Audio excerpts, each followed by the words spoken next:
नमस्कार दोस्तों, मैं नवीन आपका फिर से स्वागत करूँगा आपके अपने यूट्यूब चैनल पर। साथियों, आज जो आप इस वीडियो में भाई पढ़ाएंगे वो वन विभाग पढ़ाएंगे, हरियाणा का कंप्लीट वन विभाग कराएंगे।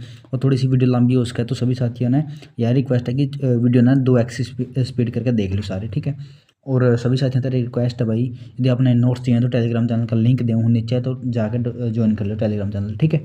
तो बिल्कुल फ्री ऑफ कॉस्ट नोट्स है सारे, किसी में कोई चार्ज नहीं है। तो जाकर यदि आपकी इच्छा है तो आप जो है नोट्स ले सको। चलो भाई, अब आप पे डिस्कस कराएंगे वन विभाग। तो हरियाणा का वन विभाग आप पे आज जो है पढ़ाएंगे। तो बात करें इसकी स्थापना की, स्थापना कब हुई थी भाई वन विभाग की? तो 7 दिसंबर 1989 ना इसकी स्थापना हुई थी।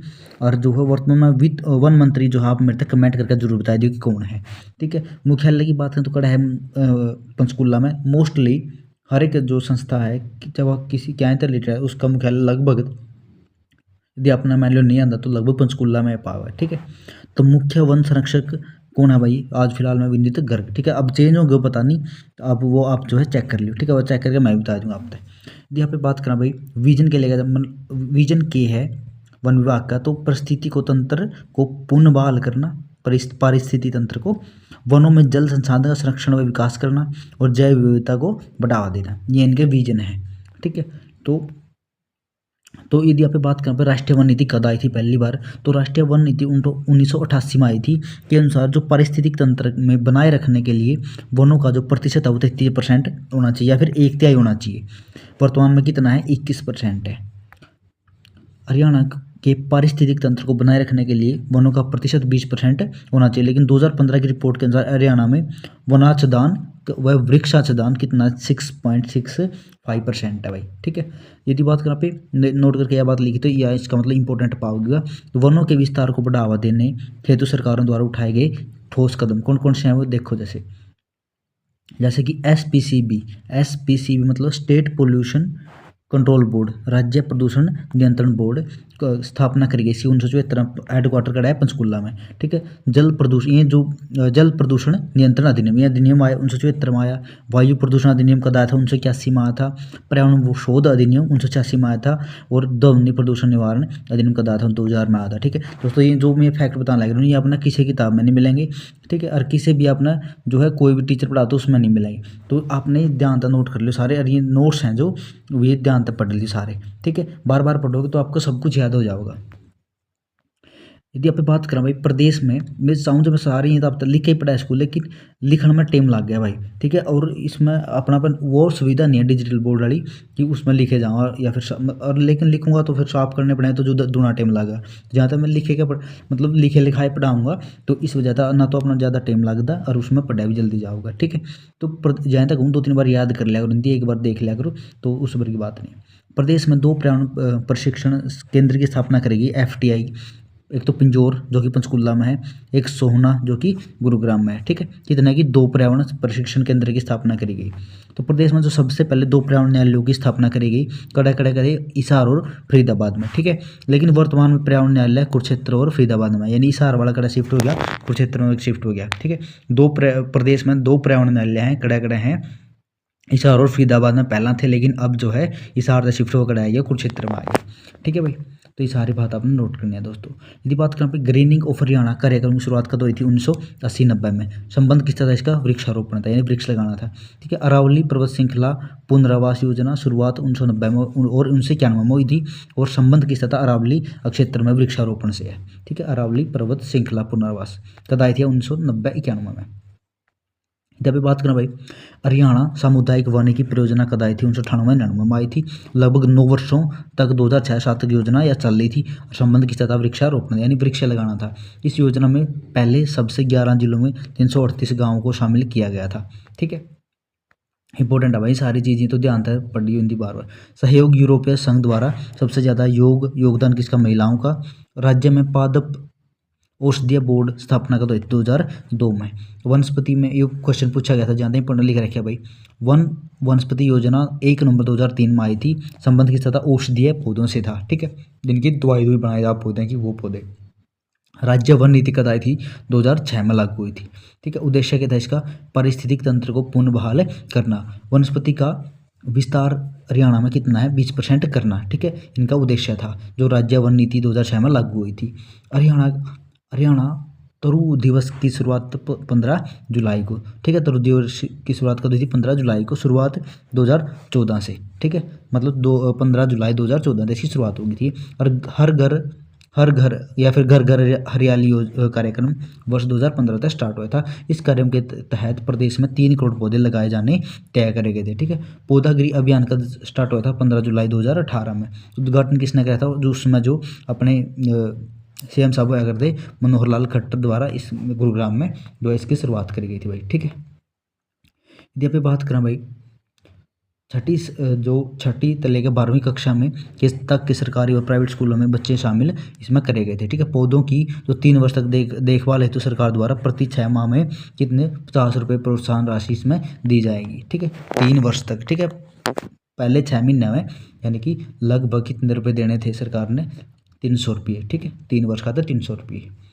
प्राणवायु देवता पेंशन योजना की शुरुआत करेगी 5 जून कदे 2021 में। इंपॉर्टेंट योजना है सारी भाई, 5 जून 2021 में। 75 वर्ष की आयु से बड़े पौधों की देखभाल हेतु कितने रुपये दिया करते? 2500 रुपये पर, ठीक है। पेंशन दे दी थी किसकी? जो 75 वर्ष की आयु तक बड़े पेड़ पौधे हैं तो उनकी भाई, ठीक। ऑक्सीजन की शुरुआत कब हुई थी? 5 जून 2021। यह भी योजना है। प्रथम ऑक्सीजन करनाल शुरुआत करा करी थी मनोहर लाल खट्टर द्वारा, ठीक है। ऑक्सीजन यह योजना है भाई, ये ऑक्सीजन, ठीक है। तो जिसकी शुरुआत खट्टर साहब ने करी थी 5 जून 2021 में। और तय करी थी करनाल तय। ड्रोन से बीज गिरा का वृक्षारोपण वन मंत्री द्वारा, ठीक है। तो कड़ा शुरुआत करी टिम्बी संडोरा युवनानगर में इसकी शुरुआत करी गई थी ड्रोन द्वारा, ठीक है। हरियाणा बायो नॉन डिग्रेडेबल या फिर गार्बेज कंट्रोल एक्ट कब आया था? 1998 में आया था। हरियाणा में सामाजिक वानिकी की शुरुआत कब हुई थी? 1970 में हुई थी। और प्रदेश में पर्यावरण क्लब की स्थापित किए जाने शुरू कब हुए थे? 2005-06 में, ठीक है भाई। ये भाई पढ़ेंगे भाई। हरियाणा में वन और वृक्षों का विस्तार, उनका गठन के समय जो प्रदेश में जो विस्तार था वो कितना? 3.9% था, ठीक है। देखो भाई वर्ष 2011 में वन विस्तार कितना? 1608 किलोमीटर पर स्क्वायर, ठीक, किलोमीटर वर्ग का वर्ग, मतलब जो 2011 में शुरुआत करी थी भाई, तो 2011 में वन विस्तार कितना था? 1608 किलोमीटर का स्क्वायर, ठीक है। और वृक्ष विस्तार कितना आया? 1395 किलोमीटर का स्क्वायर, ठीक है। यदि बात 2013 में 1586 किलोमीटर का स्क्वायर। और वृक्ष विस्तार कितना? वृक्ष विस्तार 1282, ठीक है। सारे पढ़ लिए भाई, नोट्स में आपने दे दूंगा। चलो जो मेन बात है वो ये है भाई, भारतीय वन अधिनियम 1927 की धारा 38 व पंजाब वन अधिनियम 1980 के तहत हरियाणा में वनों का मुख्यतः बांटा गया है। कौन कौन से वन है? आरक्षित वन है, संरक्षित वन है। आरक्षित वन कितने हैं? 15.97%। और संरक्षित वन कितने हैं? 74.25%, ठीक है। प्रदेश में सबसे ज़्यादा कौन से संरक्षित वन है? अच्छा, अवग्रहित वन कौन से? भाई 9.75 है। प्रदेश में सबसे कम है अवग्रहित वन, ठीक है। देखो भाई वन विभाग कुल क्षेत्र की तनख्वाह बनाएगा 4.03%। चैंपियन और सेठ के अनुसार हरियाणा में जो मुख्यतः 5 प्रकार के वन पाए जाते हैं जिन्हें 2 वर्गों में बांटा गया है, ठीक है। तो 5 प्रकार के कौन कौन से हैं? शुष्क पतझड़ वन, नमी वाले वन, डाक वन, उष्णकटिबंधीय शुष्क वन या शुष्क मरुस्थलीय वन, ठीक है। और वैसे 2 भाग में कौन से हैं? उपोष्ण कटिबंधीय पतझड़ वन और उपोष्ण कटिबंधीय पाइप वन, ठीक है। पाइप मतलब अर्थ क्या है? सदाबहार वन, ठीक है।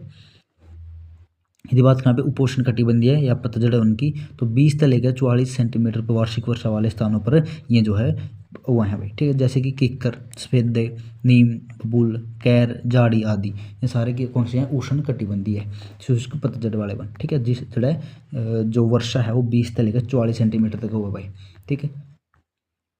यदि बात करें उपोष्ण कटिबंधीय या फिर पाइन की बात करें, सदाबहार वन की बात करें, तो अधिक वर्षा वाले क्षेत्र में पाए जाए हैं पाइन वन, ठीक है, जो सदाबहार वन हुआ है। और ये कड़ा हुआ है जड़े 100 सेंटीमीटर वार्षिक दर तय किए हुआ है, वार्षिक से ज़्यादा वर्षा वाले स्थानों पर पाए जाए, जैसे कि शिवालिक क्षेत्रों में जैसे के पाए जाओ, चीड़ पाए जाओ, देवदार, सैल, साल बोलते सैल हुआ है, ठीक है, खैर, कचनार, नामक, ये सारे सिंदूर इत्यादि ये क्या हैं? पेड़ हैं, ठीक है। चीड़ कड़ा मोरनी की पहाड़ियाँ उड़े पंचकुला में पाए जावे हैं, और खैर जो कि कलेसर के जंगल में पाए जावे वन, ठीक है। ये सारे जो है अपने यमुनानगर में मिलेंगे, पंचकुला में मिलेंगे, ठीक है। जड़े 100 सेंटीमीटर सबसे ज़्यादा वर्षा हुआ है तो अम्बाला मिलेंगे।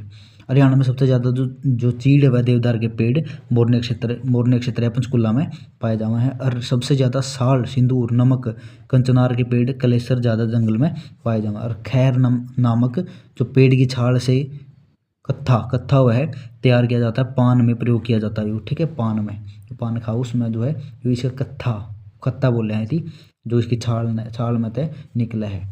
तो प्रदेश में सबसे ज़्यादा वन क्षेत्र वाला जिला कौन सा है? पंचकुला। ठीक है, वन क्षेत्र वाला जिला। दूसरा सबसे ज़्यादा वन क्षेत्र वाला जिला कौन सा? यमुनानगर। सबसे ज़्यादा वन प्रतिशत वाला जिला कौन सा? वो भी पंचकुला है। और सबसे कम वन प्रतिशत वाला कौन सा है? फतेहाबाद है भाई। ठीक है, कौन सा? फतेहाबाद 0.71% है। सबसे कम वन क्षेत्र वाला जिला कौन सा है? पलवल। नई वन रिपोर्ट के अनुसार कौन सा है? पलवल। सबसे कम वन क्षेत्र वाला जिला कौन सा है? पलवल। नई वन रिपोर्ट आई थी जो, उसके अनुसार। सबसे ज़्यादा झाड़ियों के विस्तार वाला जिला कौन सा है? महेंद्रगढ़। ठीक है, और सबसे कम जो झाड़ी है वो कड़ा है जींद और करनाल में। और ये जो नया डेटा है ना उसके अनुसार है भाई ये सारा। ठीक है, और सबसे ज़्यादा शीशम, सफ़ेदा, नीम, किक्कर ये कड़े हैं जींद में है। तो हरियाणा में सबसे अधिक पाया जाने वाला वृक्ष कौन सा है? यूकेलिप्टस, यानी कि सफेदा ज़्यादा वहाँ पे। ठीक है, प्रदेश में क्लोनल सफेदा संवर्धन केंद्र कड़ा है सोंठी कलागाम कुरुक्षेत्र में। प्रदेश में इको टूरिज्म योजना या फिर मोरनी क्षेत्र पंचकुला कलेसर जंगल है। ठीक है, इको टूरिज्म योजना मोरनी क्षेत्र तय शुरुआत करी थी कलेसर जंगल आता है। वह जो यमुनानगर था वह सुल्तानपुर राष्ट्रीय पार्क कड़े हैं गुरुग्राम में चलाई गई ये योजना है। ठीक है भाई, तो अब बात करें पे वन विभाग की। वन विभाग के अनुसार जो राष्ट्रीय पार्क कितने हैं? संख्या 2 है राष्ट्रीय पार्क की। वन अभ्यारण कितने? 8 है, वर्तमान में 7 है। ठीक है, सुरक्षित वन क्षेत्र कितने हैं? 2 हैं। सामुदायिक आरक्षित क्षेत्र कितने हैं? 2 हैं। हिरण पार्क 2 हैं। चिड़ियाघर कितने हैं भाई? 3 है चिड़ियाघर। ठीक है, हर्बल पार्क या फिर औषधीय पार्क कितने? 59 है। और प्रजनन केंद्र जो है इन सारे आज आप डिस्कस कराएंगे भाई। ठीक है, तो यदि आप बात करें राष्ट्रीय पार्क की, तो मैं तो कितने मिनट की होगी वीडियो? चलो भाई कंप्लीट कर ही ले मैंने इतनी सारे ने। तो राष्ट्रीय पार्क की बात करा तो राष्ट्रीय पार्क कितने हैं? 2 है। ठीक है, तो राष्ट्रीय पार्क हैं 2। चलिए काम करा, राष्ट्रीय पार्क आप अगला उसमें पढ़ लेंगे। ठीक है, राष्ट्रीय पार्क जितने भी आगे हैं तो ये भाई अगला उसमें पढ़ लेंगे। ठीक है, तो सभी साथियों से रिक्वेस्ट है भाई, जो साथी चैनल जुड़ा है तो चैनल है जरूर सब्सक्राइब कर लियो सारे। ठीक है, तो धन्यवाद, जय हिंद। और सभी साथी जो है जुट के तैयारी कर लो। और आगे जो है डेट आने वाली है आपकी एग्जाम की और साथ में PMT PST की भी। ठीक है, और साथ में ही आपका जो है इनकी D ग्रुप की भी तैयारी हो जाएगी। ठीक है, तो इसके साथ आपकी D ग्रुप की तैयारी बढ़िया हो जाएगी। ठीक है दोस्तों, मिलेंगे वीडियो में, तब तक धन्यवाद, जय हिंद सभी साथियों, राम राम।